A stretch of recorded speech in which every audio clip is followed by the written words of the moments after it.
Si un contenido te pide 5 minutos, no vas a hacer 1 hora, no vas a hacer un short de 45 segundos. Hay contenido que tiene que durar esto y está bien. Ahora bien, si quieres competir en las grandes ligas, tienes que estar en todos lados.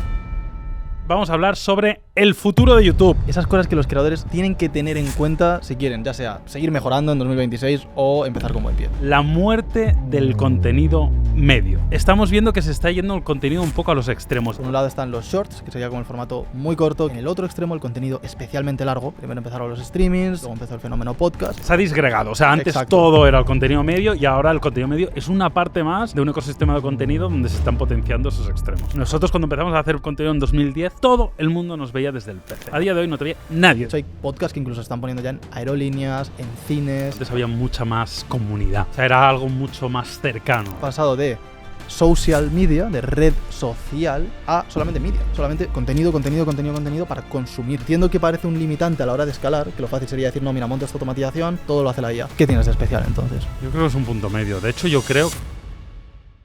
Por cierto, si tienes un canal de YouTube y quieres aprender nuestro proceso paso a paso para hacer vídeos que consiguen millones de visualizaciones, tengo algo para ti. Mi equipo y yo llevamos más de un año documentando nuestro proceso paso a paso para crear vídeos y hemos condensado todo en el YouTube Growth System. Desde cómo generar ideas de alta audiencia hasta cómo escribimos guiones, editamos y testeamos todos los elementos de un vídeo. Y puedes acceder a ello de forma totalmente gratuita en el primer enlace de la descripción. No tienes que dejar tu email, no tienes que registrarte, nada. Solamente vas a la página y ves todos los vídeos explicándolo.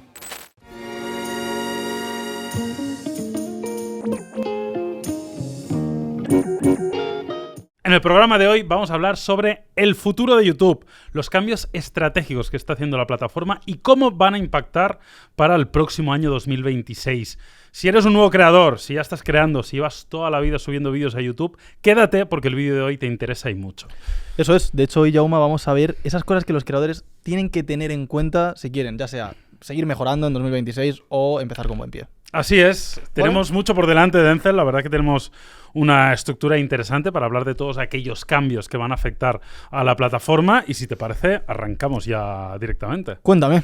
Venga, vamos a arrancar hablando de algo que me parece bastante interesante, como que hemos mencionado, como la muerte del contenido medio. Como bien sabrás, Denzel, está cambiando mucho la plataforma. Sí. Los que venimos haciendo contenido desde hace mucho tiempo lo sabemos y hemos visto todo este cambio, pero estamos viendo que se está yendo el contenido un poco a los extremos. Y esos vídeos que han sido el alma de YouTube durante muchísimos años, vídeos de 7, 8, 10 minutos, 12, tutoriales, este tipo de vídeos está perdiendo un poco de fuelle para irnos un poco a los extremos. Eso es. Cuéntanos un poco, Denzel, cómo lo ves tú, qué está pasando y hacia dónde crees que va la plataforma. Vale, yo creo que para hablar de esto lo primero es definir el concepto de vídeo medio, contenido medio, que se refiere a un contenido de media duración. Es decir, como tú decías, tenemos en los extremos.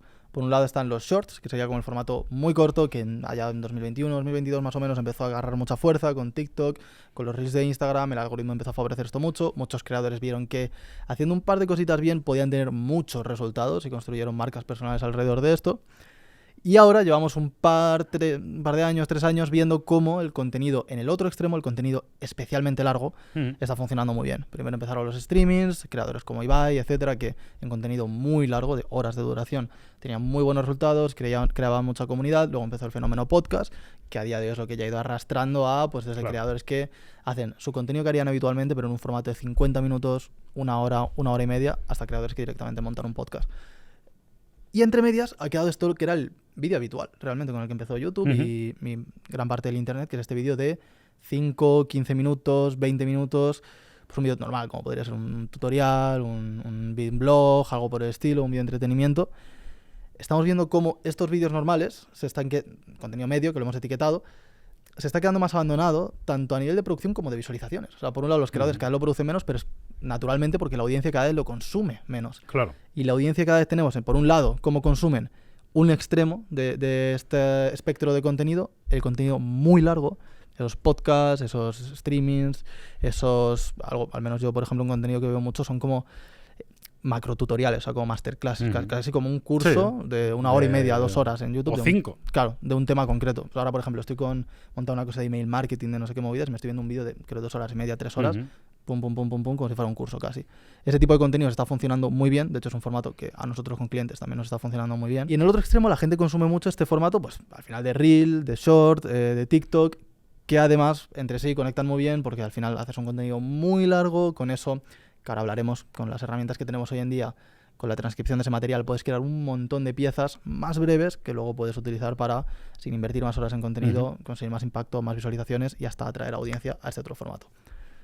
Hasta que yo creo que no le hemos descubierto a América a nadie tampoco. Sí, yo creo que esto es una realidad que está sucediendo, que todos sabemos que está ahí, pero yo también quiero lanzar un poco el mensaje de que no creo que ese contenido medio esté muriendo. Simplemente creo que ese contenido medio antes era el 90% del contenido que había en YouTube y ahora se ha convertido en el 20% de contenido que había en YouTube. Es decir, ha perdido protagonismo en cuanto al contenido total de la plataforma, pero yo creo que sigue funcionando. De hecho, nosotros en Topes de Gama, nuestro contenido principal tiene mucho que ver con esos contenidos de 10 minutos. Y yo creo que sobre todo el contenido evergreen, o sea, esos contenidos, pues un tutorial concreto, tú decías ahora una masterclass de algo igual complejo, pero igual un tutorial concreto de un producto o de un servicio, es que no requiere más de 7 minutos de vídeo, no tendría sentido hacer otro tipo de cosas. Y este contenido evergreen de búsqueda, que recordemos que YouTube es búsqueda y es su gran activo y su gran valor añadido, pues yo creo que es muy importante. Con lo cual yo sí creo que evidentemente el contenido está cambiando, se está polarizando, se está yendo a los extremos. Luego hablaremos por qué, porque tiene mucho que ver el dispositivo desde el cual se está reproduciendo. Pero yo también debo decir que el contenido medio sigue funcionando, sigue siendo factible. Sigue ahí. Y que no tienes que forzarlo. Es decir, si un contenido te pide 5 minutos, no vas a hacer una hora. Claro. Y si te pide 5 minutos, no vas a hacer un short de 45 segundos, ¿no? Hay contenido que tiene que durar esto y está bien, sigue existiendo, especialmente en el evergreen, con lo cual yo invito a la gente a que si su contenido se adapta a ese formato, no se preocupen especialmente por eso. Claro, también es verdad que, por ejemplo, ponías el caso de Topes de Gama, que seguís haciendo, al final el pilar de vuestro contenido es este contenido medio, pero por ejemplo, tenemos por ejemplo vuestro podcast o vuestros directos, que tiene una duración mucho más larga, otros verticales que van surgiendo, también mucho esfuerzo en el contenido vertical. Sabemos cómo va apareciendo esa... Efectivamente, se ha disgregado. O sea, antes todo era el contenido medio y ahora el contenido medio es una parte más de un ecosistema de contenido donde se están potenciando esos extremos. Y luego también, no sé si a ti te pasa, pero yo también siento el fenómeno de que cuando un creador hace un vídeo de esta duración media, esperas algo un poco más espectacular. Como que en un TikTok, o en un short, por ponerle una etiqueta, igual se justifica un poco más que... ambos extremos, o que tenga una calidad de producción increíble porque dura menos y puedes como poner toda la carne en el asador durante 40 segundos, o al revés, como es un formato más corto, más orgánico, más natural, pues sea incluso con una menor producción. En un formato muy largo pasa un poco lo mismo. Un podcast tiene sentido que esté hiperproducido, pero también tiene sentido que sea al final 2 personas con una cámara mínimamente decente y un micrófono que se oiga bien.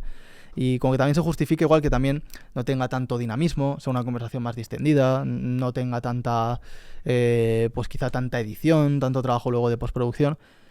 Pero cuando es un vídeo de 12 minutos, de 13 minutos, de 15 minutos, igual esperas pues un formato que tenga un guión muy planteado, que tenga una edición muy dinámica, mucho corte, mucho cambio, una producción muy, muy, muy currada. No sé si tú también notas esto. Sí, evidentemente los estándares de producción han cambiado y han subido y seguirán subiendo. Yo creo que esto es lógico y es una evolución relativamente normal. Pero también creo que depende mucho de la temática.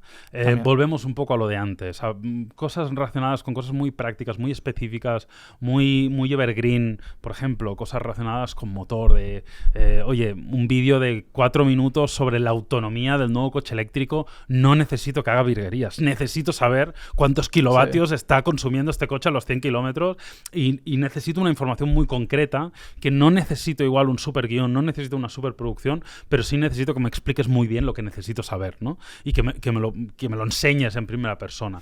Yo creo que depende mucho de la temática, pero sí que es verdad que los estándares en general de producción han subido y yo creo que seguirán subiendo. De hecho, luego hablaremos más sobre esto. Ahora vamos a tocar un par de temas muy, muy, muy interesantes con eso. Pero antes me surge una duda, es ¿cómo ves tú esto para los creadores que están empezando? Para esa gente que está arrancando ahora o que va a empezar ahora a finales de 2025, principios de 2026, ¿cómo se pueden adaptar a estos extremos? Porque, por ejemplo, los shorts muchas veces para hacerlo bien requieren de mucho volumen. O sea, es un vídeo que, por muy buena idea que tengas y demás, si no das bien en la tecla, a veces es cuestión de que produzcas mucho volumen de contenido, pruebes muchas cosas y de, no sé, 5 vídeos que publiques en un día, uno funcione, o de 50 que publiques en una semana, uno funcione y el resto ya vamos viendo. Por el otro lado, el producir un podcast o este contenido más largo, ya de por sí el almacenar manejar ese tipo de archivos, editarlos, etcétera, requiere que tengas curro. un mínimo presupuesto, una cámara mínimamente decente o un equipo, unos discos duros, un ordenador con el que puedas trabajar eso. No es quizá otro contenido que puedes hasta editar todo desde el móvil. Quizá aquí necesitas un mínimo material. ¿Cómo un creador que está arrancando crees que le va a sentar este cambio de los extremos del contenido? Es una buena pregunta. Yo, por un lado, soy optimista en el sentido de que le da más alternativas al creador. Es decir, tú te puedes convertir en un creador de nicho que solo crees shorts, te puedes convertir en un creador que solo produces un podcast a la semana, que, como bien dices, hay mucho trabajo en un podcast, incluso a nivel técnico de, oye, pues lo que decías, los discos duros, las cámaras, tal, no sé qué, pero bueno, es uno a la semana, ¿no? Sí. O sea, también te da como más opciones. Yo tengo la sensación que antes, como no había tanta diversidad digamos, en el propio tipo de contenido, eso hacía que estabas como un poco más encasillado, ¿no? Entonces ahora, bueno, yo lo veo desde una perspectiva optimista, donde el cual, oye, como creador tienes más posibilidades. Si quieres dedicarte solo a hacer contenido corto, puedes hacer contenido mucho más largo, puedes hacer contenidos medios, puedes hacer un poco lo que quieras. Ahora bien, si quieres competir en las grandes ligas, tienes que estar en todos lados. Y ahí es donde las barreras de entrada para el creador pequeño se han incrementado. Si bien, por un lado, se ha disminuido la barrera de entrada de ya no necesitas grandes cámaras para hacer una producción, con el móvil puedes producir top, con un trípode muy sencillo puedes producir top, el software cada vez es más barato, la inteligencia artificial te lo facilita todo. Es verdad que han entrado ya y van a entrar todavía más las grandes productoras, las grandes agencias, las grandes marcas produciendo contenido, y eso dificulta un poco pues la competencia para los pequeños creadores, ¿no? Entonces es un mix. Por un lado tiene ventajas, por otro tiene inconvenientes. Yo en líneas generales sigo creyendo que es un gran momento para un pequeño creador para ponerse a hacer contenido y que hay muchísimas oportunidades. Hablando de eso, teníamos aquí anotado un tema sobre un ligero cambio que está... Bueno, ligero y no tan ligero cambio que está sufriendo YouTube a nivel de formato. Cuéntanos un poco más de esto. ¿De formato te refieres del dispositivo a través del que se consume? Vale, pues mira, yo creo que este es uno de los grandes temas, Denzel. Lo hemos visto en todos los proyectos en los que estamos trabajando, donde ha habido un cambio enorme hacia el consumo en dispositivos de televisión. Okay. De hecho, esto encaja mucho con el consumo de contenido muy largo, ¿no? Sí, evidentemente claro. Tiene mucho sentido. Nosotros, cuando empezamos a hacer contenido en 2010, todo el mundo nos veía desde el PC. Todo el mundo. Desde el ordenador. Desde el ordenador. Okay. O sea, todo el mundo. Sí, el 90%. Sí. Luego hubo un cambio enorme que fue paulatino, en el cual cada vez la gente nos veía más desde el smartphone y menos desde el ordenador. A día de hoy no te veía nadie desde el ordenador, pero desde hace 2, 3, 4 años, incluso si me apuras, empezó a haber un cambio en el cual se iba reduciendo el porcentaje de smartphones y iba aumentando el de televisión. Entonces, este es un cambio de paradigma muy importante. Además, sabemos de primera mano que YouTube está pensando en hacer cambios en la propia interfaz de la plataforma que van muy en esa línea digamos, a Netflixicarse un poco, ¿no? Volverse un poco más Netflix. Yo creo que es algo que están haciendo. Entonces, vamos a hablar un poco de esto. ¿Cómo crees que está impactando el hecho de que cada vez más gente vea YouTube desde la tele? Mira, justo hace poco me pasaba con un canal de un sector concreto en el que tenía mucho sentido que el contenido se consumiera en televisión, también por el tipo de audiencia que lo consumía, que eran como hombres, una edad un poco más adulta, etcétera. Y claro, tiene lógica si cada vez la gente hace un contenido más largo, mejor producido, con más equipo detrás, etcétera, que se prepare como para esta gran pantalla, digo, bueno, gran pantalla en casa, pero esta pantalla más grande. ¿Tú crees, perdona que te interrumpa un segundo, ¿tú crees que, esta pregunta es importante, si es el huevo o la gallina? Es decir, ¿el hecho de que cada vez se produzca a mayor calidad, mejor producido, hace que la gente lo vea más en televisión? Porque tiene sentido. Y que el formato sea más largo, ¿te pide verlo más en la tele? ¿O como la gente lo ve más en la tele, los creadores empiezan a hacer más contenido adaptado para la tele? Yo estoy pensando en mi caso propio. Por ejemplo, mi novia y yo los fines de semana, el 90% del tiempo lo pasamos viendo una serie o lo que sea, una película o tal. Y claro, hay momentos en los que estamos viendo pues la serie de turno en Netflix, en Disney, en Prime o en donde sea, pero llega un momento en el que los dos consumimos mucho YouTube. Entonces llega un momento en el que queremos ver contenido en YouTube y estamos ya en la tele. Entonces simplemente en la Smart TV cambias a YouTube. Entonces yo creo que es una mezcla entre las Smart TVs, cómo se han democratizado, como realmente no sé si la mayoría de personas en su casa hoy en día tienen una Smart TV, no una televisión de casi antena, todo el mundo. A día de hoy prácticamente todas las televisiones que has comprado en los últimos años, todas tienen la aplicación de YouTube, y si no tienes un Chromecast, y si no puedes mandarlo por él. O sea, hay opciones. Me cuesta pensar que haya gente con una televisión en su casa que no pueda reproducir YouTube ahí. Claro. De hecho, ahora que hablas de lo del Chromecast, me acuerdo que justo es el caso, por ejemplo, mi padre muy rápido empezó a consumir contenido en YouTube por algún motivo, entonces me acuerdo que tenía el Chromecast hasta puto día, con el Chromecast de una tele a otra por la casa. O la Play o la Xbox, o sea, es que al final seguro que tienes un dispositivo que puede reproducir YouTube. Claro, entonces, por un lado eso, que cada vez se consume, o sea, la gente por naturaleza se ha acostumbrado a utilizar, donde antes veía la serie en el móvil o en el ordenador, verlo en la tele, y al final, si tú te acostumbras a ver ese entretenimiento más tradicional, vamos a llamarlo, en la televisión, porque lo tienes a un botón, literalmente el mando ya viene con el botón de la plataforma que sea, en el momento en el que en tu cabeza YouTube ocupa el mismo espacio, porque al final hablaremos de esto, ¿no? Pero ha superado incluso a las televisiones, a las plataformas de streaming en audiencia, tiene todo el sentido del mundo que quieras seguir ese mismo hábito de consumo en el mismo sitio, en la misma plataforma.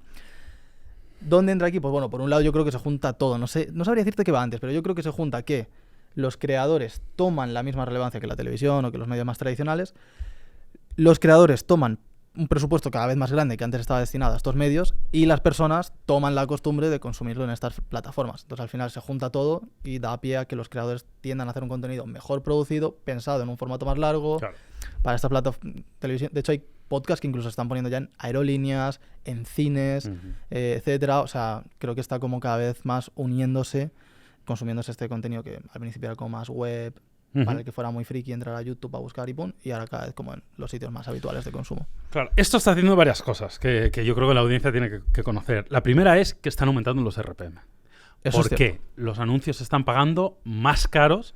¿Por qué? Porque tiene mucho más sentido. Porque en la televisión se ve mejor, se ve más grande, se ve más pausado, es más difícil hacer porque no tienes el mando a mano para decir saltar anuncio. Entonces los anuncios se están pagando más. Y esto es algo importante. Luego, YouTube ha anunciado ya, que creo que es en septiembre, si no recuerdo mal, va a emitir el primer partido en abierto de NFL.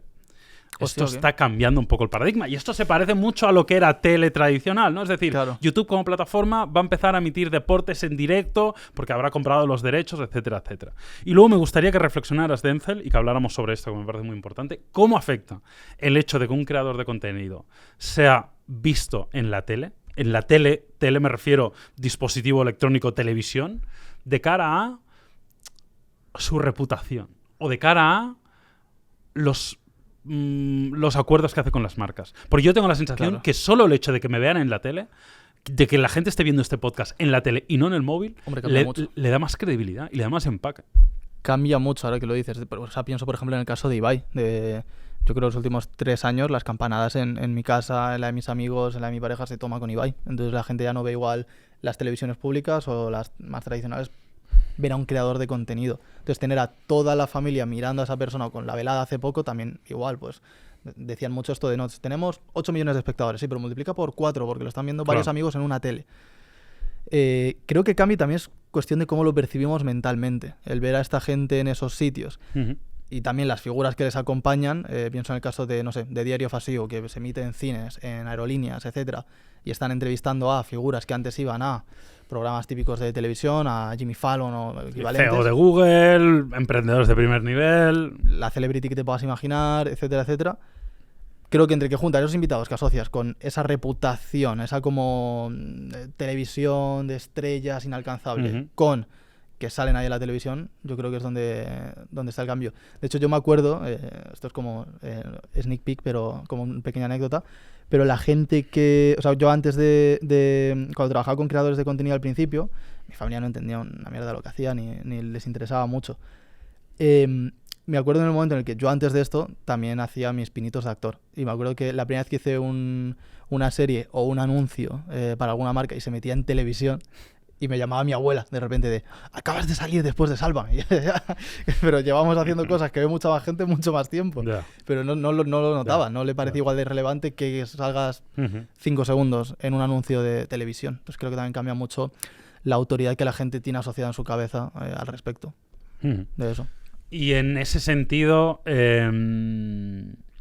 hay algo que me parece interesante también, y lo estábamos comentando antes de fuera de cámaras, como algunos creadores, de hecho igual no sé si me estoy adelantando, pero me da igual, quiero hablar de esto ahora. Vamos a ver. Algunos creadores están haciendo series de contenido que se parece más a lo que veíamos en televisión o a lo que vemos en servicios como Netflix, se está empezando a adaptar a YouTube. Para que la gente que no lo sepa, hablamos de series de contenido, hablamos de gente que está haciendo capítulos semanales con una fecha de estreno concreta.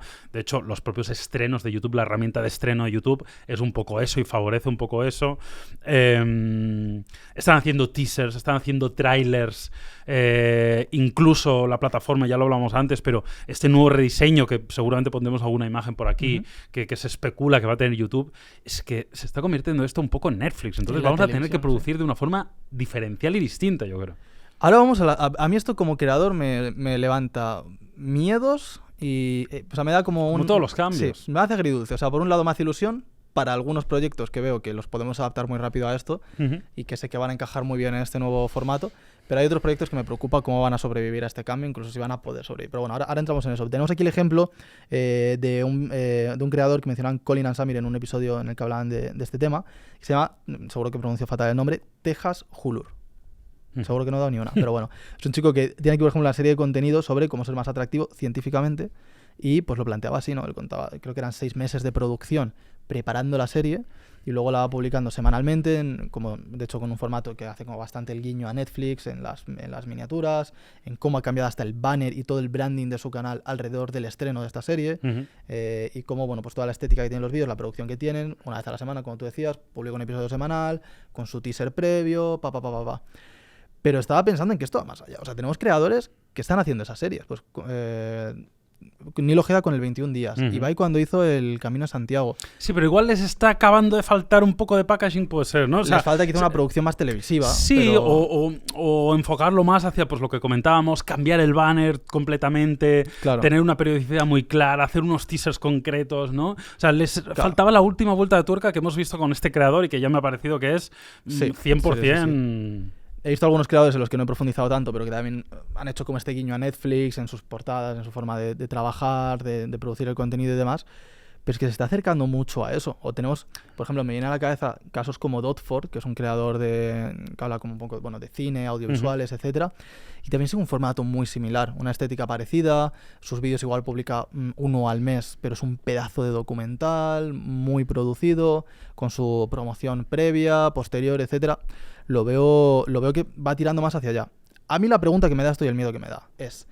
Se me ocurren casos como pues, algunos podcasts que llevamos que tienen más recursos, más audiencia, etcétera, que claramente se van a beneficiar de esto. O sea, el hecho de que te consuman en el mismo sitio que cadenas de televisión que son las referentes en tu sector, genial. Ahora, ¿qué pasa con el que quiere empezar? Y se graba un tutorial en su habitación con el móvil o con la webcam o así con una Sony sencillita y tal. Lo edita como buenamente puede en Final Cut o en CapCut o en donde sea. Y lo publica en YouTube a 1080 o tal. ¿Qué pasa con esta persona? ¿Va a tener sentido la plataforma? Sí, yo creo que se le complica porque está ofreciendo un producto muy por debajo de la media y eso le complica. Ahora bien, no significa que no pueda funcionar. ¿Cómo será el Discovery también en esta...? Bueno, es que la producción audiovisual es relevante y cada vez lo va a ser más porque el listón está subiendo. Claro. Pero si tú haces algo muy original, muy distinto, mucha persona... Auronplay ha estado produciendo por debajo de la media de la plataforma toda la vida. Toda la vida. Claro. Subía vídeos a YouTube bastante cutres, se veía regular, se escuchaba más o menos, el fondo... Y incluso cuando tenía la capacidad de producir mucho mejor, no lo hizo. Y aún así, top. ¿Por qué? Pues por su personalidad, por su forma de ser. Es decir, eso no va a limitar tu alcance si eres un fenómeno. Ahora, si no eres un fenómeno y eres alguien average, si además de ser average tu producción está por debajo de lo que es la media, pues evidentemente esto no te va a beneficiar. Entonces eso es algo que hay que tener en cuenta. No es imprescindible tener la mejor producción, no es imprescindible, pero los niveles de producción van a subir, cada vez te va a requerir más. Entonces, eso es un punto. No es el único, pero es un punto que hay que tener en cuenta. De hecho, un día lo trataremos. Quiero que un día hagamos un podcast que ya estoy medio preparando, exclusivo de cómo producir. Es decir, qué cámaras utilizar, qué micrófonos utilizar, cómo editar el contenido, qué herramientas utilizar de inteligencia artificial para ayudarte con los guiones, qué herramientas de inteligencia artificial utilizar para hacer las miniaturas, cómo hacer una buena miniatura, contenido de descripción, etcétera, etcétera. Pero eso queda para otro día. Nos puede contar si le parece interesante, si quieren que lo hagamos y qué dudas también tienen para poder completar este guión. Perfecto. A mí, claro, por un lado me preocupa esto de la distribución. ¿Cómo se va a distribuir el contenido? Porque ahora YouTube está favoreciendo mucho a los creadores pequeños, de hecho, en televisión sobre Yo no todo. creo que esté favoreciendo a los creadores pequeños. No, a mí me pasa en televisión cuando ves un vídeo, cuando terminas de ver un vídeo, abajo en los sugeridos que te salen para ver a continuación, siempre me sale, pues, yo qué sé, un vídeo de peldaños, un vídeo de clavero, Ajá. y a continuación un vídeo que se subió hace 23 horas que tiene 11 visualizaciones de una persona aleatoria. Eso Pero me pasa muy bastante. relacionado con el contenido. A veces no tanto, sí, normalmente sí, hombre, porque habla del mismo nicho. Pues si estoy viendo vídeos de cocina, pues una persona que ha hecho un vídeo de cocina, pero que eso, es una ¿Pero persona... tú crees que lo hace por favorecer el Discovery? Yo es que no lo creo. Yo creo No que lo lo sé, hace... ¿eh? Yo creo que lo hace simplemente porque considera que ese vídeo eres una audiencia lookalike de lo que acabas de reproducir. Yo, puede ser, lo que veo ahí sobre todo es que si ese vídeo a mí me lo recomendara en el móvil o en el navegador, tiene una oportunidad. Pero si lo veo en la televisión, al lado de creadores top que están haciendo un contenido con una calidad impresionante, y a continuación una persona que como buenamente ha hecho un vídeo amateur, Pero tú simplemente por verlo, entiendo que lo dices por la miniatura, porque no has visto el vídeo. bueno, se previsual. Vale, te has dado la previsualización. Claro, o sea, bueno, en cuanto, Te has pasado por encima. en cuanto Ya, ya. consideras la opción de ver el vídeo, tienes 3 milésimas de segundo antes de que se autorreproduzca. Pero bueno, sí, en principio es la miniatura. En cuanto pasas por encima se empieza a autorreproducir. Ujú, Ves que es vale. una persona en 1080 con la cámara frontal del iPhone. ¿Qué tal, chicos? Hoy vamos a hacer unas croquetas. Pum, y tal. Pierde mucho respecto al resto Totalmente de de la competencia. Totalmente Ahí de acuerdo. creo que hay canales que... No lo sé, creo que es algo que tendríamos que investigar más, ver para próximos episodios, pero creo que se abre un debate de muchos canales que se pueden llegar a quedar atrás de una barrera de entrada muy alta. Hasta ahora la gracia era que la barrera de entrada era baja, pero igual ahora de repente es una barrera de entrada Totalmente. súper alta. Totalmente de acuerdo. Dicho esto, hay algo que está sucediendo, Denzel, que está cambiando todo. En Ok. todos los sentidos, en Siempre pasa todos eso. los mercados, en todos lados, que es la Vale. inteligencia artificial. Vamos a hablar ¿Sí? sobre esto porque está afectando obviamente también a la creación de contenido en YouTube y en general en cualquier plataforma y en general en cualquier campo, pero evidentemente la inteligencia artificial ha llegado para quedarse y afecta de muchas maneras. Sí. Por ejemplo, lo que estamos hablando tú y yo ahora está dictado por la inteligencia artificial. ¿Por qué? Porque vamos a explicar cómo hemos hecho el guión de este vídeo. Vale. Este vídeo nace, pues a mí se me ocurrió la idea original, en este caso, de hablar sobre el futuro de YouTube, peloteado un par de ideas con ChatGPT, me ha dado un guión, luego tú me has dado una muy buena referencia de un vídeo que estaba funcionando muy bien, hemos descargado digamos, toda la transcripción, se la hemos mandado a ChatGPT y le hemos dicho que la adapte en función de lo que nosotros queríamos hacer y a raíz de esto estamos haciendo este vídeo. Sí. Con lo cual, este vídeo ya está condicionado por inteligencia artificial. Sí, en entre cuanto, comillas. entre comillas, nace de una idea original, más o menos original, y lo hemos trabajado, lo hemos peloteado, y luego le estamos dando nuestra interpretación y nuestro expertise de todo este tiempo. Pero está grabado por nosotros, está editado por nosotros, estamos aquí físicamente hablando, Somos nosotros. pero sí. esto ya está cambiando. Sí. ¿Cómo va a afectar esto al contenido de los próximos años? Porque corremos el riesgo de tener, pues bueno, una cantidad de contenido generado 100% por IA, es decir, ya me refiero que ni siquiera hay una persona física hablando, simplemente es un guión que se convierte en un prompt, que se pasa a una herramienta que genera un audio, que se pasa a otra herramienta que genera unas imágenes a través de unos clips grabados anteriormente, y todo es 100% IA. Yo ya me he chupado muchos vídeos de IA casi sin querer. Es justo lo que te iba a decir. El otro día, el fin de semana pasado, estaba pasando por un centro comercial y en uno del típico cartel que fuera de una tienda con un vídeo promocional de lo que sea para que entres, y me quedé mirando el vídeo y dije, ¿eso? Me quedé así dudando un rato y dije, coño, es IA. Hasta que me di cuenta Tarda. Ahora ya se ha perdido el punto de Sí. que te la pueden colar. Sí, yo creo que a día de hoy es muy sencillo. Muy. Bueno, en Twitter todos los días ves al político de turno y la gente en los comentarios. Creo que esto es cierto, es IA, es un vídeo Claro. real. Que tampoco te puedes fiar de la respuesta de Grok. No. Porque bueno, ya claro, justo, el sí. otro día lo hablábamos en un programa que estamos haciendo, Sí. que en alguna ocasión Grok ha dado una respuesta, ha dicho, no, esto es falso, tal, y luego se ha demostrado que sí era cierto. Claro. O sea, que es complejo también, ¿eh? Pero veo clips de streamers, de Adin Ross, de quien sea, de Speed, de algún político, pum pan, todo el rato en Twitter, y más de la mitad son falsos, generados completamente por inteligencia artificial a partir de un frame real de esa Claro. rueda de prensa o de ese stream o de lo que sea, pero todo el diálogo, todo el vídeo, todo lo que se ve es falso, y si no me lo llegan a decir en la nota de comunidad o lo que sea, igual hasta me creo que es cierto.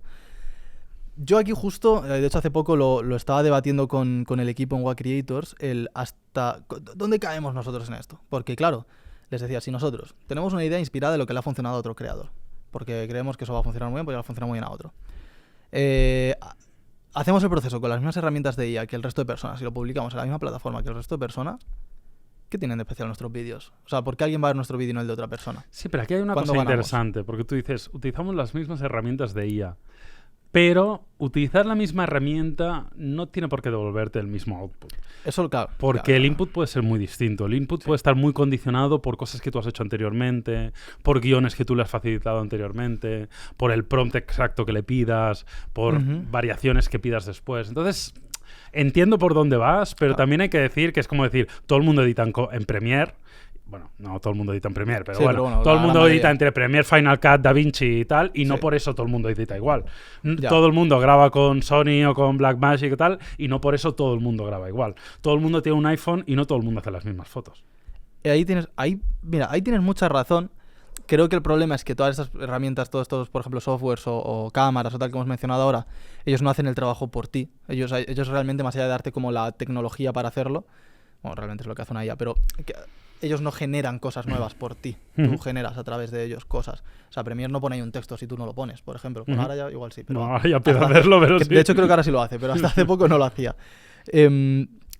Pero sí que tiene un matiz esto. Primero, como tú dices, el input que tú le das, o sea, el prompt. Al final hay gente que le dice, oye, ChatGPT, quiero hacer un guión sobre no sé qué, y lo El publica. prompt y el contexto un poco también de tu uso anterior. Claro, o sea, esto, bueno, ya está muy dicho, pero evidentemente el saber escribir buenos prompts te da mucha ventaja respecto a los demás, pero llega un punto que escribir buenos prompts tampoco es tan... Entre que las IAs cada vez razonan más, por lo cual... Y que la IA te escribe el prompt. Claro, exacto, cada vez razona más. Entonces tú le das un prompt malo y lo convierte en un prompt bueno y responde en base a eso.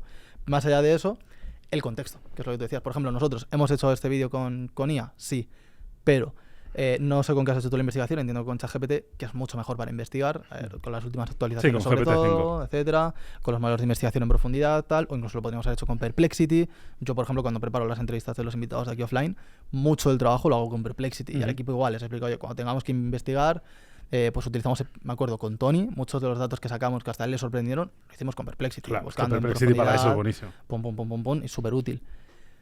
Pero luego, lo que es el guión como tal, la narrativa, eso lo trabajamos con Claude, de Anthropic. Porque, uno, me parece que es mucho más humano a la hora de redactar, suena mucho más natural, creo que es mucho más empático, me parece que redacta infinitamente mejor que ChatGPT. ChatGPT es como lo típico que la gente dice, esto suena a IA. Anthropic, yo escribo correos todos los días con Anthropic, hago un montón de cosas con Anthropic y suena muy humano. Y además tenemos en Anthropic un modelo concreto, bueno, un proyecto concreto, entrenado, con nuestras instrucciones, nuestro contexto de cómo escribir guiones, de qué trata offline, que nos ha funcionado anteriormente, o sea, con una serie de información que hace que pues el resultado que nos dé no sea el mismo que si tú vas a Anthropic en base y le dices a Claude, al modelo que sea de Claude, limpio, vanilla, digamos, le dices, oye, quiero hacer un guión sobre esto, toma la transcripción de este vídeo, quiero hablar de este tema, pum, te va a devolver algo muy distinto de lo que nos devuelve a nosotros, nuestra versión de Anthropic, tuneada, no de Claude, tuneada y entrenada con nuestro contexto. Eso lo primero. Pero luego para mí lo segundo que estamos que justo le comentaba al equipo, que creo que es muy importante, es en qué momento usas la IA y que es muy importante que la IA no haga ni el paso inicial ni el paso final. Entonces yo como se lo dibujaba al equipo es, mira, cuando hacemos una tarea, yo creo que el inicio del proceso tiene que ser humano, lo tiene que empezar un humano, esa esencia inicial la tiene que dar un humano, como en este caso, ¿no? Que tú has dicho, quiero hacer un vídeo sobre esto. Luego podemos usar todas las herramientas de IA necesarias en el proceso intermedio, y el toque final lo tiene que dar un humano. Aquí lo estamos grabando nosotros con nuestras expresiones, nos hemos saltado 3 cosas ya del guión, nos da un poco... Pues nosotros, por ejemplo, si escribimos un guión, el guión final no es el que escribe la IA. Alguien del equipo que es un humano agarra el guión de la IA y lo escribe al lado y cambia cosas o lo pasa por un procesador de texto y reescribe frases con un tono más real, reordena cosas, quita cosas, añade cosas, etcétera. Entonces, para mí eso me parece que es lo clave por el momento. Entiendo que parece un limitante a la hora de escalar, que lo fácil sería decir, no, mira, monto esta automatización, el input es de IA, el proceso es de IA, el output es de IA, todo lo hace la IA. Pero, ¿qué tienes de especial entonces? Claro, a día de hoy está claro que yo creo que lo que tú dices tiene mucho sentido. Ahora bien, yo creo que llegará el momento en que el primer, el último, todos los pasos probablemente... Sí, probablemente sí. Pues bueno, pues la IA seguramente va a tener mucha más relevancia. ¿Qué pasa con los avatares? Porque este es un tema también importante. Claro, porque muchas veces decimos, no, es que este avatar de IA y tal, pero estamos a punto de que el avatar sea totalmente indistinguible del personaje real. Yo creo que todavía no es totalmente indistinguible, pero empieza a ser difícilmente distinguible. O sea, depende del contexto. Si es un vídeo muy corto y tal, te lo puedes colar. Pero difícilmente con mi avatar ahora te podrías creer al 100% que yo estoy haciendo este podcast. Pero esto va a pasar. Esto va a pasar. Entonces, ¿qué pasa con esos avatares? Porque mucha gente dice, no, claro, se va a perder la autenticidad y tal. Pero si realmente este avatar llega a un nivel de complejidad en el cual está bien entrenado... O sea, ¿cuántas horas de vídeo mía hay en YouTube? Muchas, unas Hay cuantas. miles. O Sí, no, decenas de... No sé cuántas. Mucho, Pero hay muchísimas horas mías. Si toda esa data yo se la doy al avatar, podría hacer algo que es exactamente igual de bueno que yo. Es más, podría ser hasta mejor que yo en el sentido de que si yo estoy resfriado, pues igual tal, o si he tenido un problema, pues igual tengo una actitud un poco peor. En cambio, al avatar no le pasará eso. Pero Claro. sí será fiel a mí, porque tiene horas y horas y horas y horas. Entonces, ¿eso vale? ¿No vale? ¿Hasta qué punto? Claro, si es indistinguible, ¿a ti qué más te da? Es lo que estaba pensando. O sea, claro, ¿qué te importa? Si, Claro. si al final tú ves el vídeo igual, tú tienes el valor igual. O sea, quiero decir, si a mí ahora me dijeras que de los top 3 creadores que más consumo, sus últimos 50 vídeos están hechos con IA, no me importa, yo creo, realmente. O sea, al final he recibido el mismo valor.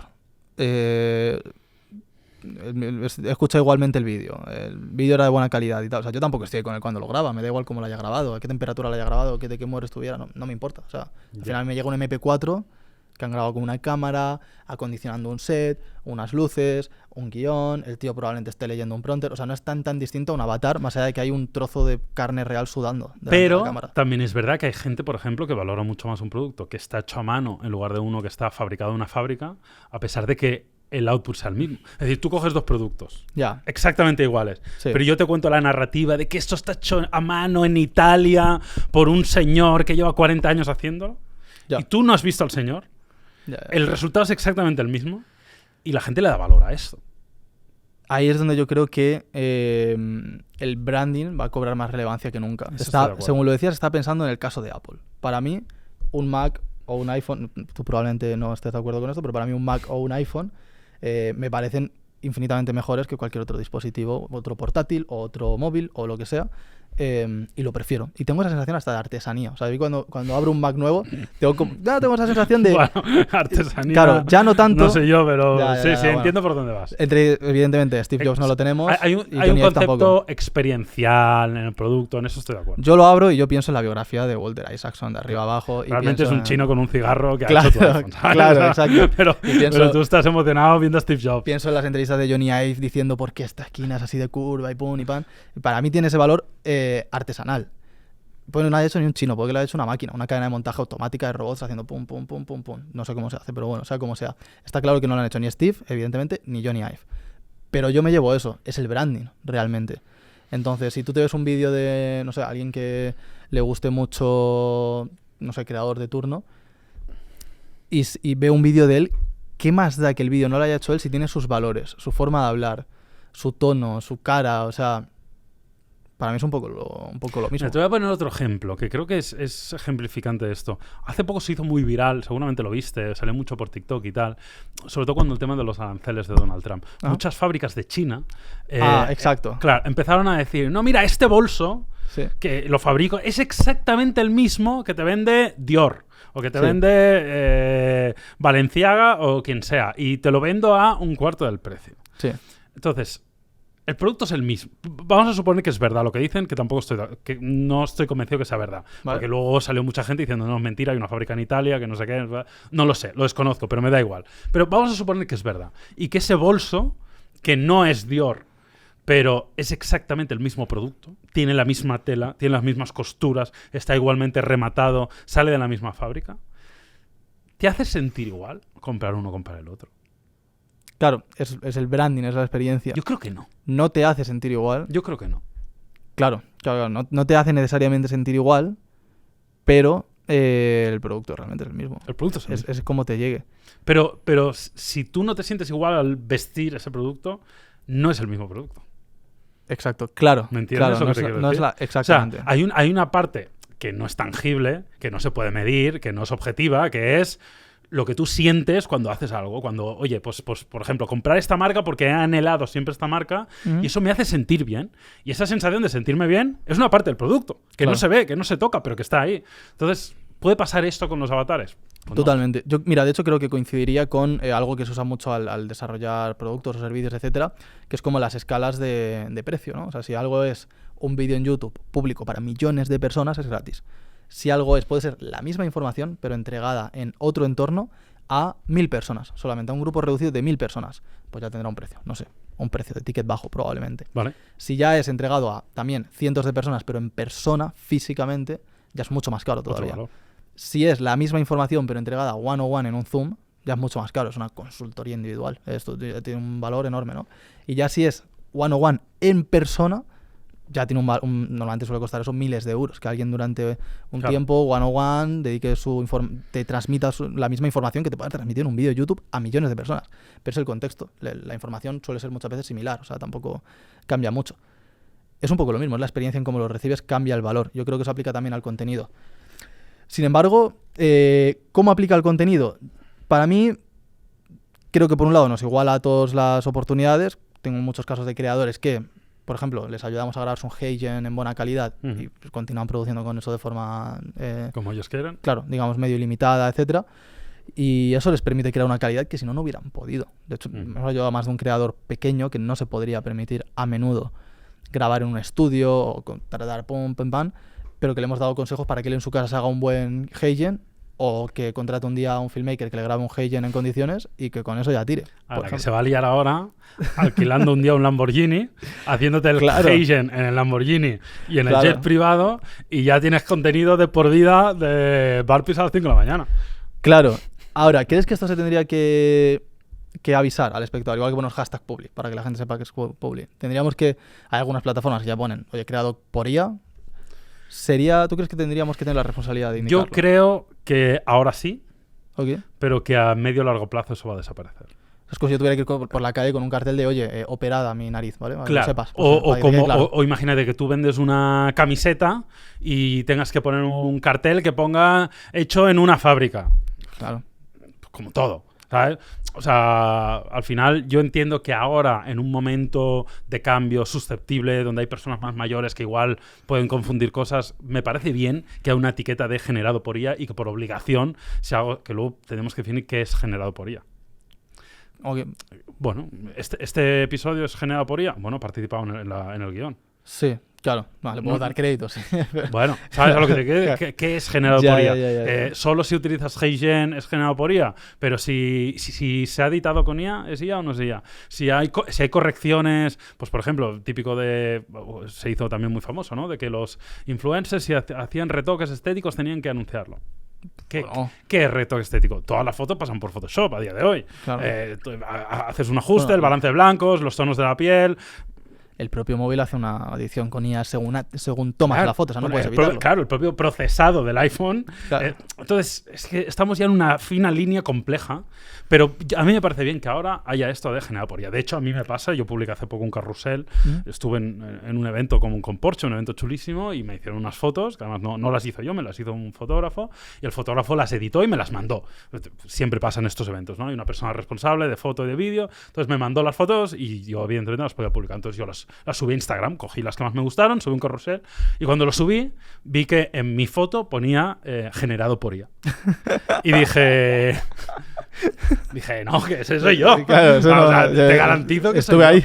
¿Qué sucede? Que el fotógrafo para editar las fotos usó Photoshop y usó una herramienta de Photoshop para quitar típico poste de la luz que sale feo atrás, pues para borrar este tipo de cosas que se suelen hacer en fotografía, porque no aporta nada, pues usó una herramienta de IA. Entonces eso deja un rastro en la imagen, deja como en los metadatos o algo. Exacto, en los metadatos, y Instagram lo reconoce como que hay IA. ¿Por qué? Porque Photoshop ha usado una herramienta que utiliza IA. Entonces mi post pone, de hecho sigo poniéndolo, generado por IA, ¿sabes? Entonces bueno. Y la gente se piensa que te claro, la gente dice, no has subido en ese coche, esto es mentira. No, hombre, es que sí, solo que había un poste de la luz que ya no está. Claro. Yo, mira, sé que esto es... no sé cómo aplicaría tecnológicamente, porque no es en absoluto mi especialidad ni nada, pero una de las primeras cosas que pensé que serían muy útiles cuando vi que se estaba como teniendo todos estos problemas de, pero ¿qué es escrito por IA? ¿Qué es escrito por un humano? ¿Qué es generado por IA? ¿Qué vídeo has generado tú con tu imagen y qué vídeo ha generado otra persona con tu imagen sin tu consentimiento? Pensé en cuando estaba todo el boom de los NFTs y ¿pero esto qué utilidad tiene? Pensé, coño, si yo mi imagen estuviera asociada a una licencia, lo que es un NFT, a una licencia digital, que va por blockchain, o sea que no se puede modificar, sería más fácil corroborar si lo he hecho yo o lo ha hecho alguien suplantando mi identidad. No sé a nivel técnico cómo se aplicaría, pero entiendo que hay una conexión. no me extrañaría que en el próximo año o 2 años surgiera alguna plataforma, Meta de repente, que dijera, oye, ahora tu verificado de Instagram viene con, no sé, esta tecnología para poder verificar que esto es realmente solamente lo has hecho tú. Lleva una huella digital que solamente se puede generar si lo publicas tú, si lo generas tú, si lo hace otra persona, pues no sé, de algún modo no hay manera de comprobarlo. Ya. Es Y que ahí claro, la conexión tecnológica. mira, te voy a contar una anécdota y ya si quieres con esto pasamos a otro tema, porque si no vamos a estar aquí 1000 años. Pero un tema relacionado con la IA, estaba en un evento además con un compañero que es amigo, es periodista, ¿no? Estábamos en una carrera y él como periodista tenía que documentar lo que había pasado en esa carrera, ¿no? Entonces yo recuerdo que nos estábamos yendo ya para el aeropuerto, estaba en el taxi y lo veía el tío ahí escribiendo, bajando a ventanilla, pues estaba mareando con el portátil. Oye, ¿qué ha pasado en la vuelta 2? Que no sé quién adelantaba, no sé cuánto, no sé qué. Y yo le dije, tío, o sea, ¿por qué no? Yo lo que haría si fueras tú es lo siguiente. Durante la carrera estaría con el móvil con las notas de voz. Y diría, vuelta 2, fulanito adelantado a menganito. Vuelta 7, ha salido el safety car. Vuelta 12, la carrera es muy aburrida, tal. Entonces cogería ese audio, se lo metería a ChatGPT y le metería mis últimos 40 artículos. Entonces le diría, con el bagaje que tienes mío de cómo escribo, y el audio que te acabo de mandar de lo que ha pasado en la carrera genera el artículo de esta nueva carrera. Claro. Y ese output sería suyo. Claro. Pero claro, ese output también lo puedo hacer yo. Claro. Yo me puedo descargar sus artículos. Y tú decir lo que opinas Claro, de la carrera. y decir, escribe de la manera que escribe él. Entonces, claro, estamos en un mundo complejo. Esto va a ser difícil de corroborar de algún modo. Pero bueno, Así es. estoy seguro que en un año vamos a hacer un episodio sobre esto. Disculpa un momento la interrupción, pero tenemos algo muy importante que contarte y que sé que te va a gustar. Así es, y es que vamos por la mitad del camino, chicos. Ojo. Cuando lleguemos a los 20.000 seguidores, Ok. tenemos una sorpresa que nos va a contar Denzel ahora. Eso es, entre las primeras 20.000 personas que se suscriban a Offline Podcast, vamos a sortear la posibilidad de venir a pasar un día con nosotros aquí en nuestras instalaciones, viendo todos los programas, vídeos, etcétera, que producimos aquí y viendo cómo trabaja todo el equipo detrás de Offline Podcast y de los proyectos que tenemos aquí montados. Así que seguid disfrutando del episodio. Bueno, vamos a dejarla ahí allá porque Sí. podemos estar aquí 1000 años. Vamos a hablar de los suscriptores. ¿Qué pasa con los suscriptores? Ya no importan, dicen. Los suscriptores importan menos que antes. Yo creo que Sí. en eso estamos todos de acuerdo. Completamente. Yo creo que siguen importando, pero importan menos que antaño. ¿Qué Sí. está pasando, Denzel? Si quieres hacer un resumen. Bueno, básicamente lo que todo el mundo ha podido notar en su feed durante los últimos 2 años, que las redes sociales, en especial YouTube sobre todo, por ejemplo, ya no te recomiendan lo que sigues, te recomiendan lo que te interesa, básicamente. Entonces es como un poco, YouTube hace el servicio de seleccionar, y YouTube y cualquier red social, de seleccionar y mostrarte lo que cree que tú quieres consumir. De modo que ese follow ya no tiene tanto valor. Tú sigues a alguien pero no ves su contenido. Por lo cual yo creo que es una métrica que incluso puede que dentro de poco desaparezca. Te diría que hasta servía más para medir la autoridad, Claro. pero yo me imagino que tenga más bien algo como Spotify de oyentes mensuales. Entonces que igual tú en YouTube tengas tus visualizaciones mensuales y esa sea tu métrica de autoridad en vez de los seguidores. Creo que tendría mucho sentido. Me parece que tienes mucha razón. Y creo que esa métrica sería mucho más relevante. La verdad es que a día de hoy sigue siendo muy relevante por un tema, como tú has dicho, autoridad, especialmente cara a las marcas, algo muy importante. Claro. Yo creo que habla también un poco de bagaje, no solo de autoridad, sino un poco de bagaje. Sí, porque pues es verdad que lo de las reproducciones mensuales es un buen dato, pero no te da tanto track record. Yo creo que los suscriptores te dan track record. Yo lo haría más como un complemento, es decir, quitarle un poco de protagonismo a los suscriptores, pero no matar el dato, dejarlo visible, pero en un segundo plano, y subir un poco el dato de las reproducciones mensuales, pero dejar también el otro. Entonces, de un rápido vistazo, si alguien tiene muchas reproducciones y muchos suscriptores, habla de que está haciendo un muy buen trabajo y de que tiene mucho track record. Si alguien está haciendo muchas reproducciones, pero tiene pocos suscriptores, ahora mismo está pegado, pero igual es una moda pasajera. Claro. Y si alguien tiene muchos suscriptores y muy pocas reproducciones, alguien que tiene mucho track record, pero que ahora está de bajona. Entonces, yo creo que esa dualidad nos daría una métrica bastante... De un Sí. vistazo rápido verías un poco cuál es el estado de un canal. Nos da como más profundidad de la información. Yo lo que... Claro, una de las cosas que con esto se asocia mucho es cómo ha cambiado de social media a solamente media. De hecho, es algo que venía hablando hace poco, hace una semana hablaba mucho con unos amigos míos de... Esto ha pasado de ser social, de que al principio los primeros youtubers hacían esas quedadas físicas con su audiencia. Veía un vídeo de Colin and Samir hace poco hablando con Yes Theory, el día que los conocieron, y poniendo una foto en Twitter, publicando en Twitter, una foto de hey, @Yes Theory. Estamos en esta cafetería en no sé qué barrio de Los Ángeles, vamos a estar aquí hasta las 7. Nos gustaría conoceros, pasaos por aquí en 2017 o 2018. Algo. Digo, hoy en día... Primero, a nadie en su sano juicio se le ocurre decir en Twitter dónde estás, porque hay cada puto zumbado que desde luego no quieres que sepa dónde estás. Pero tampoco tendrías la posibilidad de comunicarte con una persona. O sea, de tú publicar un tweet y que lo vea el objetivo, o sea, que lo vea la persona a la que estás etiquetando. Es más Comentarían antes 1.700 personas diciendo cualquier gilipollez, bots, publicidad, etcétera, antes de que le llegue el post a esa persona y pueda contestarte y tú puedas leer la respuesta. Hombre, para eso están los DMs también, pero... Sí, claro, exacto, pero es donde veía vemos ahí súper claro cómo ha pasado de social media, de red social, a solamente media, solamente contenido para consumir. Realmente los creadores ya no están tan en contacto con su audiencia de forma tan Estoy directa. bastante de acuerdo en eso. De hecho, nosotros lo hemos notado mucho. Antes había mucha más comunidad. Claro. O sea, era algo mucho más cercano. Ahora hay como una barrera que te aleja un poquito más de tu comunidad y yo creo que tiene que ver también con eso, con la forma en la que recomienda contenido. Ahora recomienda contenido más por tus predilecciones o por lo que estés un poco viendo en ese momento, y antes era como estás muy cercano a tu creador, constantemente ves contenido de tu creador, constantemente te recomiendo lo de tus suscripciones y eso genera una conexión enorme, ¿no? Yo creo que algo de eso se ha perdido y bueno, es una pena, pero bueno, es un cambio de forma de consumir contenido. ¿Tú crees que es un cambio positivo o un cambio negativo? En el sentido de, ¿crees que trae más cosas buenas para lo que hemos hablado muchas veces de democratizar el contenido, que cualquiera pueda conseguir una audiencia, empezar una carrera más fácilmente y quizá equilibrar con esto que hablábamos antes de la producción, la barrera de entrada en cuanto a producción? ¿O crees que es algo contraproducente en el sentido de la inestabilidad que le da a esta vida, a este negocio? Yo creo que es un punto medio. De hecho, yo creo que volveremos un poco atrás en algún momento. Es decir, crees? sí, yo creo que en algún momento, como todo, ¿no? Al final, al principio, yo creo que las redes sociales, y especialmente YouTube, cometió el error ese, ¿no? De decir, oye, esto es tu canal, te suscribes, solo ves lo que tú estás suscrito, tienes un feed de tal, y no estaban tan presentes a herramientas de recomendación inteligentes, ¿no? Que tiene sentido. Porque si yo ahora me quiero comprar un secador de pelo, pero me lo quiero comprar ahora y no para de ver vídeos de secadores de pelo, pues tiene sentido que me lo recomiendes. Claro. Pero en el momento que yo dejé de ver eso porque ya me lo he comprado, pues evidentemente pues ya no me vas a recomendar ese contenido. Tiene sentido, no pasa nada, está todo bien. Pero yo creo que algo de lo que hemos perdido, más de comunidad, de suscripción, tal, yo creo que va a volver. Yo creo que en algún momento YouTube va a recular un pelín y se va a encontrar en un punto medio. Yo creo que empezó aquí, se ha ido al otro extremo y yo creo que el final estará algo como por aquí.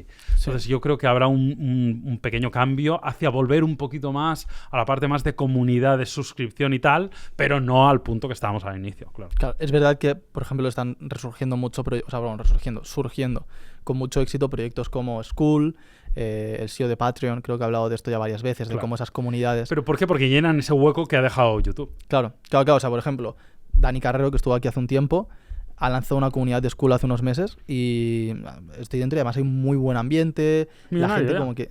¿Es millonario? No, no, todavía no. Estamos tendríamos que tener un porcentaje de eso. Pero por ejemplo, notas cómo esa audiencia... La audiencia tiene esa sed de comunidad, de poder conocer a gente, poder hacer amistad con gente con tus intereses, en tu nicho, etcétera. De hecho, antes veías los comentarios y siempre eran los mismos estaban siempre ahí. Claro. Y aquí ya publicamos un episodio, la semana publicamos un episodio y comenta, es verdad que hay 3, 4, 5 personas, sí. O sea, una serie de personas que ves siempre por ahí, pero cada día es uno distinto, cada vez lo ve gente distinta, etcétera. Y esa audiencia que está ahí, que sí que es fiel al proyecto, que sí que le interesa y tal, de repente agradecen como un oasis, de repente tener ese sitio, pues una comunidad de la plataforma que sea, pues hemos mencionado varias, ¿no? School, Patreon, Circle también es una que se utiliza mucho, y eso empieza a tener mucho sentido. Entonces yo creo que igual también puede recuperarse eso que tú decías por ahí, como ese estado cíclico, ¿no? Pues como las modas de la ropa o de la música o de lo que sea. Bueno, ahora estamos en el contenido súper desconectado y igual en 5 años vuelve a ser todo muy hiperconectado. Bastante de acuerdo. Vamos a continuar, Denzel. Vamos a hablar de monetización, que me apetece y que creo que es importante, y también un poco de la figura y el rol del creador como fundador, que de hecho si quieren ahondar un poquito más sobre esto, les dejamos una tarjetita por aquí o por aquí, no sé por dónde, esquina, en algún sitio estará, en el cual hicimos un podcast solo sobre esto y que creo que es muy interesante. Vamos a hablar de monetización. Te voy a dar un dato. YouTube pagó 70.000 millones en 3 años. Se pagó a los creadores, ¿vale? Pero claro, ¿cuántos viven realmente de esto? Porque realmente, es un trabajo que algunos están muy profesionalizados, pero muchos otros no. La parte buena es que cada vez la monetización ha ido aumentando, lo hemos hablado también, la televisión tiene que ver, el CPM ha aumentado, cada vez es más fácil hacer negocio como ellos. ¿Hasta qué punto crees que tiene sentido arrancar un proyecto desde la creación de contenido? Es decir, tú imagínate, quiero montar un proyecto, lo que sea. Quiero montar una marca de estanterías. Y lo primero que hago es montar un canal de YouTube. Me parece, de hecho hace poco hice un vídeo al respecto, me parece una muy buena idea. O sea, creo que hay algo que se habla mucho que es como la base de cualquier negocio, que es el ratio entre el lifetime value de un cliente, el dinero que te paga un cliente durante el tiempo que está dentro de tu negocio, y el coste que te supone adquirir un cliente. Y algo que yo le explico mucho a la gente es que YouTube literalmente cambia esas métricas para bien. Es decir, YouTube, por razones obvias, reduce el coste de adquisición de clientes. Primero, es un canal de publicidad orgánico, no te cuesta más que lo que te cuesta producir el vídeo. La publicidad, por ejemplo, en el momento en el que tú dejas de pagar a Meta, a Google, a lo que sea, deja de mostrar tus anuncios. El otro día, por ejemplo, tenía una sesión de consultoría con un tipo que tenía una empresa de cargadores de coches eléctricos, de puestos de carga de coches eléctricos. Me decía que se gastaba 20.000 o 25.000 o no sé cuántos miles de euros al mes en Google Ads solamente para poder mantener la base del negocio. Y luego ya sobre eso, luego acciones que funcionaban mejor o peor. Si tú te gastas ese dinero en producir contenido en YouTube, la exposición que tienes, si realmente haces buen contenido, contratas a buenos profesionales, etcétera, y eso no se paga en el momento en que tú dejas de pagar. Si tú hoy dejas de publicar contenido, tienes una biblioteca de, no sé, 50 vídeos que siguen teniendo views. Nosotros en Offline tenemos episodios de hace un año o más que siguen teniendo visualizaciones a día de hoy, que son top 3 episodios más vistos todos los meses o los vídeos que más views mensuales traen. Entonces YouTube tiene ese sentido de que es muy evergreen. Tú produces algo y sigue trayendo resultados durante mucho tiempo. Produces algo y no te cuesta dinero distribuirlo, solamente producirlo. En el anuncio también lo tienes que producir, aún así te cuesta dinero producirlo. La audiencia llega mucho más fidelizada. Cuantas más horas a la semana pasan contigo, más fácil es que compren. Que si ven un anuncio de 60 segundos o ni eso, ven un anuncio de paid en Google, que no pasan nada de tiempo contigo, versus un podcast en el que pasan todas las semanas 1, 2, 3, 4 horas contigo. Todas las semanas, el día que le digas, oye, compra esto, pasa más tiempo contigo. Que la diferencia es brutal, brutal. O sea, yo creo que tiene mucho sentido, ¿eh? Y arrancar esto directamente desde los contenidos. O sea, vayas a montar lo que vayas a montar, intentar arrancar desde los contenidos te da una diferenciación brutal. A nivel, es marketing que te ahorras, es confianza que generas, es storytelling que cuentas, es cosas que explicas, es atención al cliente que minimizas.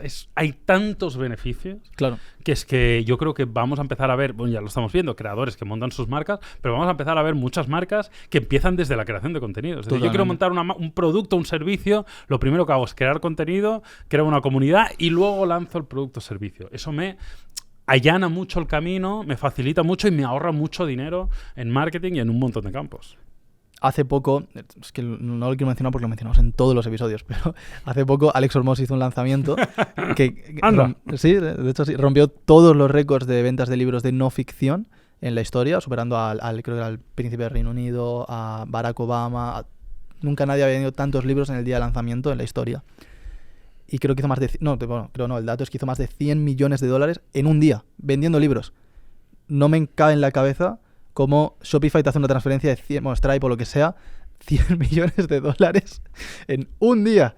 Y él explicaba, todo el mundo hace un lanzamiento y hace, no sé, un mes de calentamiento y pones paid y haces el webinar de turno y vendes y se acabó.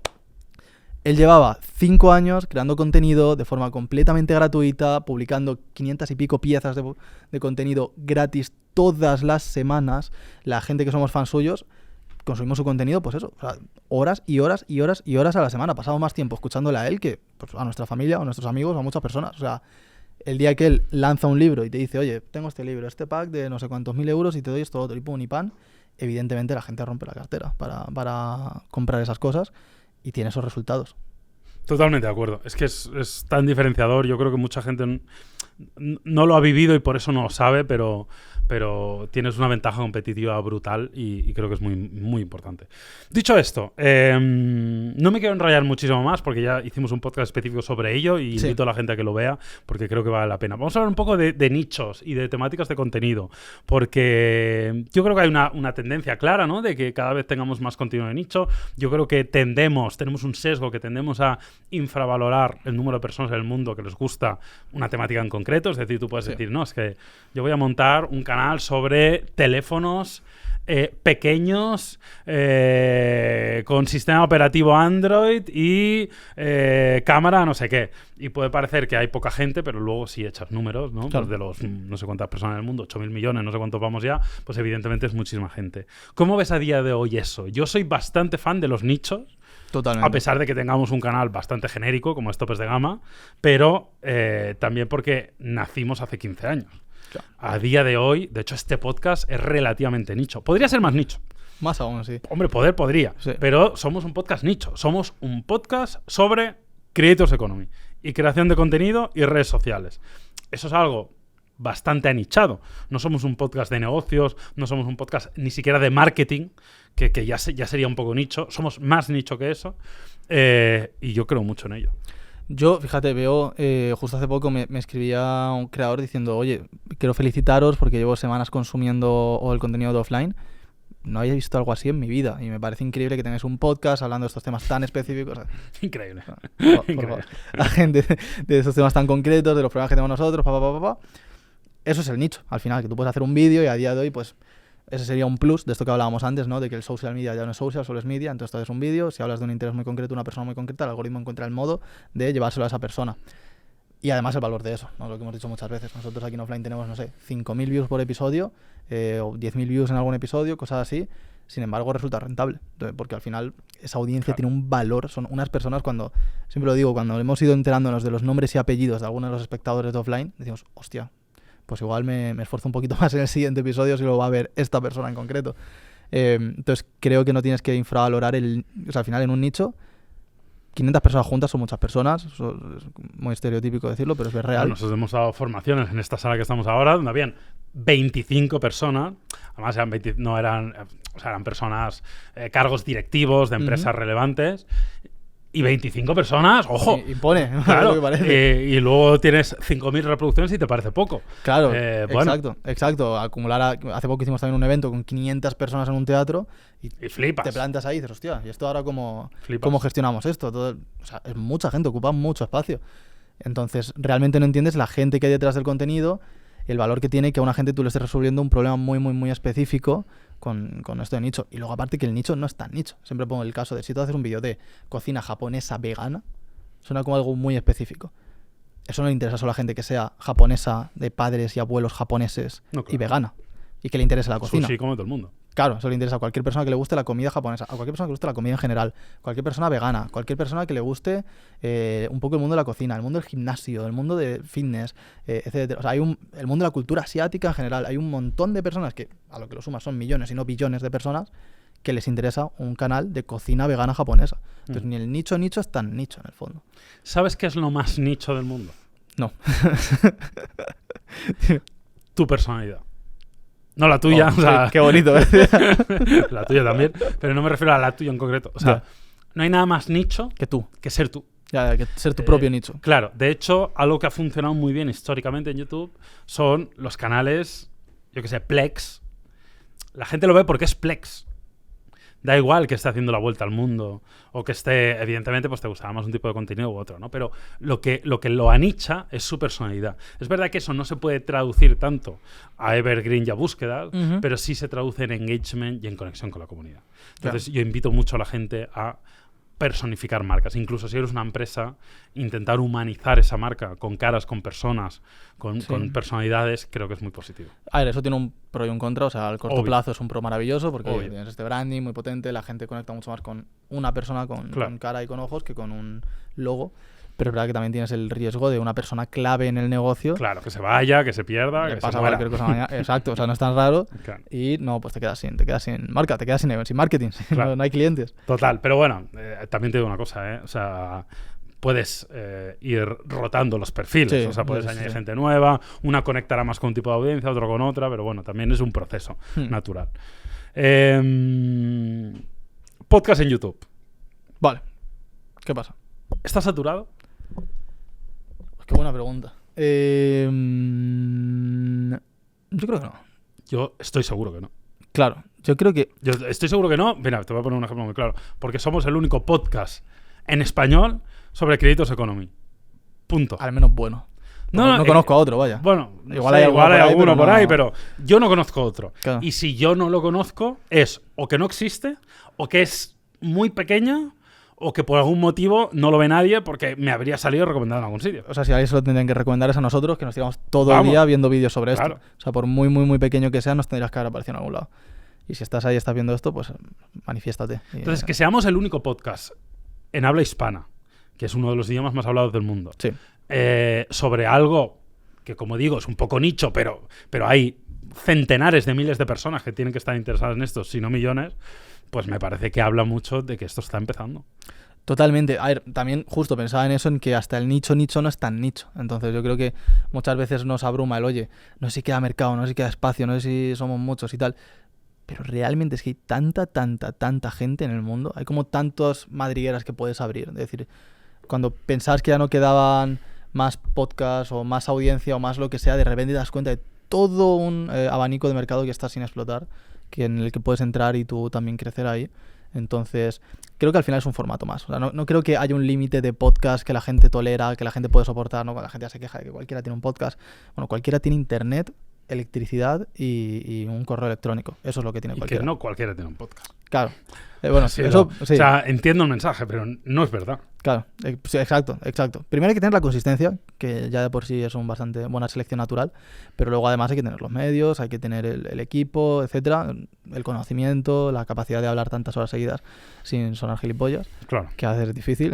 Bueno, efectivamente. Mira, te voy a dar un dato, Denzel, que creo que es ejemplificante. 1.000 ¿Vale? millones de usuarios activos de podcast mensuales en todo el mundo, en todas las temáticas.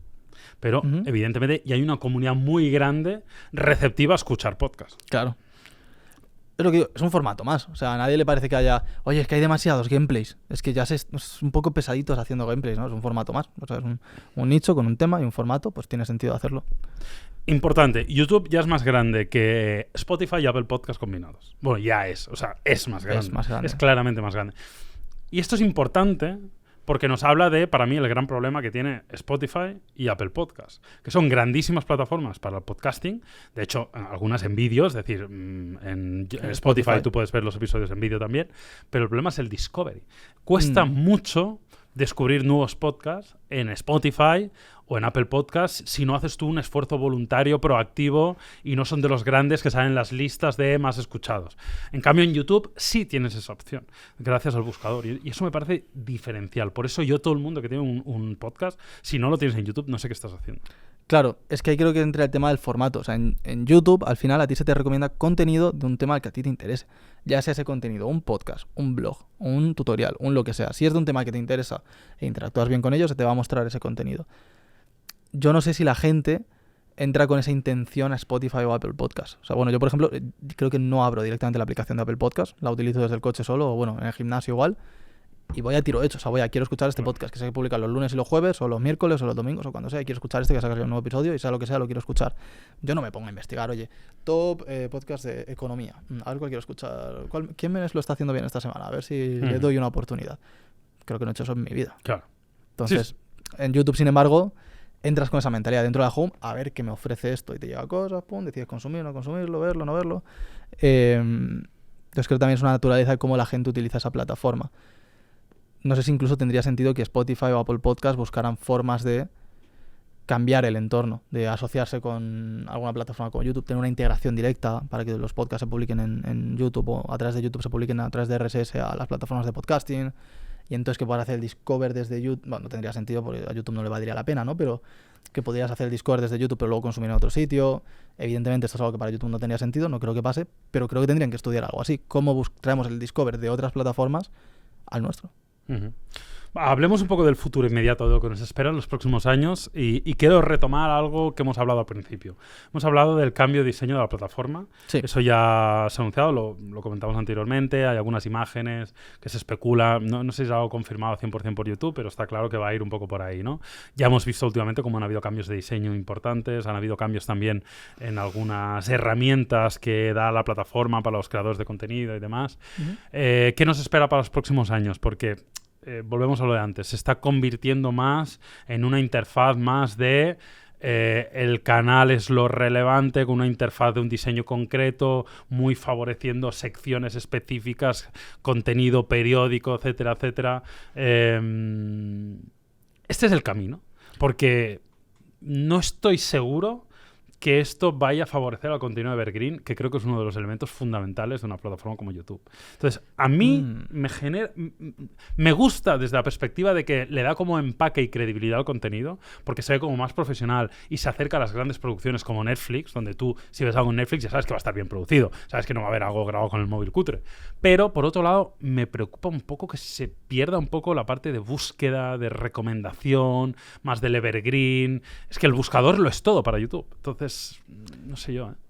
Yo creo que es una industria que inevitablemente está madurando y tiene que cambiar, y que, por otro lado, vive de darle a la audiencia lo que quieren o lo que les hacen querer. Entonces, mientras tú como usuario, tus hábitos de consumo sean unos, la plataforma te va a seguir dando, o sea, va a seguir avanzando hacia ahí. Es un poco como hasta dónde está sobreoptimizando la IA en nuestra vida, ¿no? De como a lo mejor hay cosas que no necesito que sean tan productivas, sino que quiero usar un poco mi cabeza y pensar yo. Pues aquí es un poco lo mismo. A lo mejor no necesitas que el contenido esté tan personalizado, a ver exactamente lo que quieres cuando quieres, sino que a veces quieres aburrirte un poco o frustrarte y descubrir un canal nuevo o lo que sea. Pero a mí me pasa como que creo que estamos en esa época nostálgica de recordar los good old times, ¿no? Como cuando de repente tenías ese cantante que te gustaba. Sí, pero eso pasa siempre. Claro. A ti da la sensación que está pasando ahora, pero... Es un constante. Es una constante. Todos los años dices... Todo el mundo, siempre un tiempo pasado fue mejor. Y eso le pasa a todo el mundo. Tengas 20, 30, 40 o 200 años. Pero yo estoy pensando ahora esto con YouTube, porque siento que es una conversación que cada vez se da más a menudo porque la plataforma está cambiando muy rápido, pero es pues como cuando empezaba cierto estilo musical, no sé, pues como cuando empezó el hip hop y miras a los primeros productores o los primeros artistas y dices, en aquellos tiempos que, no sé, se hacían las mezclas a mano, o había MCs y DJs o lo que sea, y ahora es todo Travis Scott con un productor y autotune. Bueno, pues la industria avanza al final inevitablemente, ¿no? O me recuerda mucho a la película esta de Babylon, que habla de la transición del cine mudo al cine hablado, sí. Cuando el protagonista al final del todo va al cine y ve las películas de cine mudo y le pasa como toda su vida por delante y dice, Dios, todo lo que hemos creado para llegar hasta aquí, ahora ya nadie se acuerda cuando hacíamos cine mudo. Es un poco... O sea, ojo, estamos poniendo muy románticos, pero sí. Esa sensación es inevitable en todas las industrias. Ahora nadie dice, reivindica que vuelva el cine mudo. Entonces, tampoco tendría por qué volver a lo mejor... el YouTube antiguo, casero. Obviamente, o sea, no todo tiene que volver. De hecho, lo normal es que las cosas mueran, evolucionen y cambien y no de esto, ¿no? O sea, y no significa que no pueda haber una persona que le guste el cine mudo hoy y lo pueda ver en una plataforma y está bien que así sea, pero evidentemente no es la tendencia. O sea, exacto. No, ni lo que la mayoría de personas no pues demandan al final. Denzel, con esto yo creo que llegamos al final, pero me gustaría, antes de cerrar, que intentemos aterrizar cuáles son los aprendizajes que hemos sacado hoy de cara a creadores. Es decir, creo que es evidente, la plataforma está cambiando porque es un ser vivo que no para de cambiar constantemente. Entonces, si te parece bien, vamos a pelotear una idea cada uno hasta que nos quedemos sin ideas. Bueno, ¿vale? Puede ser toda la tarde, pero bueno. No, hombre, vamos a intentar. A ver, tampoco. Sí. Pero, es decir, tú das una recomendación, yo doy una recomendación. Tú das una recomendación, yo doy una recomendación. ¿Vale? De cara a lo que se viene, de cara para nuevos creadores o para creadores que llevan ya tiempo. ¿Quieres empezar tú o empiezo yo? Mira, yo quiero empezar con una que es que el mejor momento para empezar fue ayer, el siguiente mejor momento para empezar es hoy. En el sentido que veníamos hablando como la barrera de entrada antes era súper baja, antes había mucha menos competencia, luego que si los algoritmos ahora distribuyendo el contenido, y ahora que si próximamente esto se va a poner muy profesional y la barrera de entrada va a ser más alta. ¿Qué quiere decir? En todo momento va a haber una forma de poder empezar y tener resultados. Y cada vez que lo mires, ahora habrá gente diciendo, coño, ¿y yo ahora qué hago? ¿Cómo empiezo? Si esto ya está muy difícil. Bueno, mañana va a ser más difícil aún. O sea, el mejor momento fue ayer, el siguiente mejor momento es ahora. Totalmente de acuerdo. Siguiente consejo. Un poco en la línea de lo que hemos estado comentando, intenta elevar tus estándares de producción audiovisual. No es algo imprescindible. Si tú eres muy bueno, tienes mucha personalidad, haces algo muy original, te va a funcionar, tengas el estándar de producción que tengas, pero se va a poner la cosa cada vez más difícil, cada vez hay más creadores, cada vez hay gente con más presupuesto, marcas, agencias, productoras, con lo cual, en la medida de lo posible, intenta mejorar tu producción y dedicarle un poco de mimo y de cariño a esa producción audiovisual.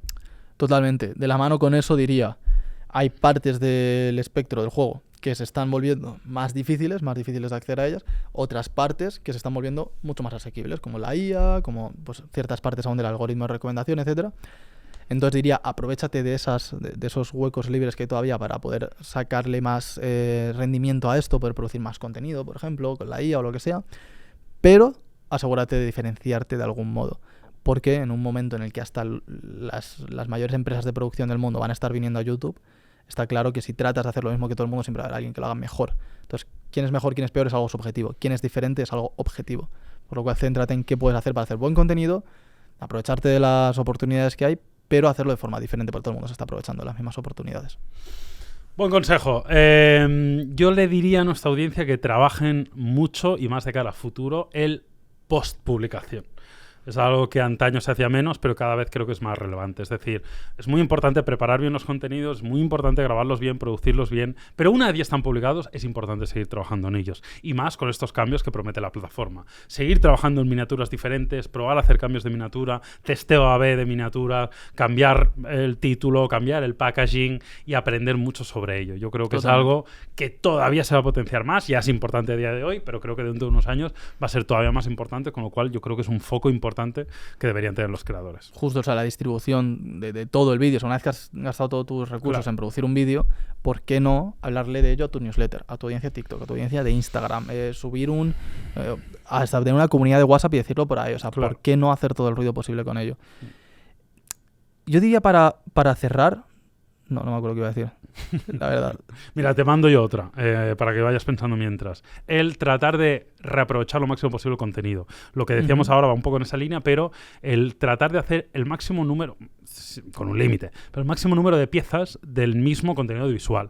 Es decir, hago un podcast largo, luego hago clips de ese podcast largo, luego hago shorts de esos podcasts largos. Porque muchas veces como creador tienes la sensación de que estás dando mucho a la turra, porque tú has visto todo el espectro del contenido y has visto todas las piezas. Ajá. Pero la verdad es que a la gente no le va a llegar todo eso. A cada uno le va a llegar de una forma distinta. Igual uno solo ve los shorts de YouTube, pero otro solo ve los podcasts largos. Entonces no estás siendo tan redundante como probablemente te crees. Con lo cual, dentro de tus posibilidades, intenta aprovechar lo máximo ese contenido. Totalmente. Eso es algo que a veces me dice el equipo de, oye, pero no hemos hecho ya 7 veces este vídeo. Digo, sí. Bueno, sí, no, o sea, hemos hecho vídeos hablando de esto, porque al final es nuestro libro, pero desde muchos ángulos distintos, primero, y luego que nos siguen, pues lo que decíamos, 5.000 personas ven cada episodio. Entonces la cantidad de millones de personas que hay en el mundo que se preguntan esta cosa. O sea, para nosotros es la vez número 7 que damos el mismo discurso, pero para el que lo consume es la primera vez que nos ve a hablar de ello. Por lo cual, cuanto más hablemos de ello, mejor. Bueno, pues yo creo que lo podemos dejar aquí. ¿Te parece bien? Totalmente. ¿Tienes algún recordatorio para la audiencia de enlaces, movidas, historias? ¿Qué tienen que hacer? ¿Suscribirse? Totalmente. Darle like o algo? Tienen nuestra newsletter encantadora. Aquí ¿Dónde? abajo. ¿En la descripción? En la descripción, el segundo. ¿Y en el primer comentario opinado también? No, ahí tienen... ahí tienen más cosas también muy útiles. Vale. Y tienen nuestras redes sociales abajo. Y tienen, si no me equivoco, un episodio muy interesante que los hemos mencionado durante el episodio aquí en las tarjetas. Así que nada, Denzel, mil gracias por estar aquí hoy. Gracias, Jaume. Nos vemos pronto.